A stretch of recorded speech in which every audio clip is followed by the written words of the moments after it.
Hi hello ಎಲ್ಲರಿಗೂ ನಮಸ್ಕಾರ. ನಾನು ನಿಮ್ಮ ಪ್ರೀತಿಯ ಪ್ರಭುಗೌಡ ಬಿರಾದಾರ್. ಹಾಗೆ ನನ್ನ ಯೂಟ್ಯೂಬ್ ಚಾನಲ್ ನಾಡಪ್ರಭುಗೆ ನಿಮಗೆಲ್ಲ ಸ್ವಾಗತ ಸುಸ್ವಾಗತ. ಸ್ಟಾಪ್ಡ್ ಯು, ನಿಮ್ಮನ್ನು ತಡೆದಿರುವವರು ಯಾರು? ನಾನಿವತ್ತು ಎಲ್ಲಿಗೆ ಬಂದಿದ್ದೀನಪ್ಪ ಅಂತಂದರೆ 7 ಸುತ್ತಿನ ಕೋಟೆ ಹಾಗೂ ಕೋಟೆ ನಾಡು ಅಂತಲೇ ಪ್ರಸಿದ್ಧಿ ಪಡೆದಿರ್ತಕ್ಕಂತಹ ಚಿತ್ರದುರ್ಗ ಜಿಲ್ಲೆಯಲ್ಲಿದ್ದೀನಿ. ಈ ಚಿತ್ರದುರ್ಗ ಜಿಲ್ಲೆ ಅಂದ ತಕ್ಷಣ ನಿಮಗೆ ಮೊದಲಿಗೆ ನೆನಪಾಗೋದು ಯಾರಪ್ಪ ಅಂತಂದರೆ ಒಣಕೆ ಓಬವ್ವ, ಹಾಗೆ ವೀರ ಮದಕರಿ ನಾಯಕರು.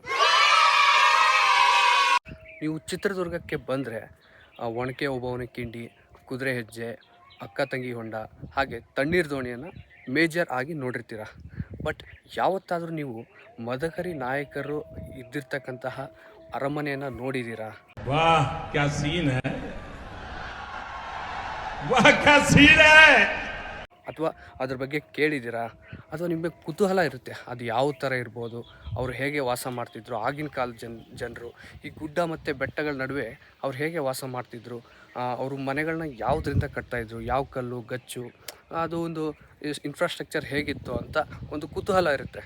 ಸೊ ಆ ಕುತೂಹಲಕ್ಕಾಗಿ ನಾನು ಇವತ್ತು ಆ ಅರಮನೆಯ ಇರ್ತಕ್ಕಂಥ ಪ್ಲೇಸ್ಗೆ ಹೋಗಿ ಆ ಪ್ಲೇಸ್ನ ನಿಮಗೆ ತೋರಿಸ್ತೀನಿ.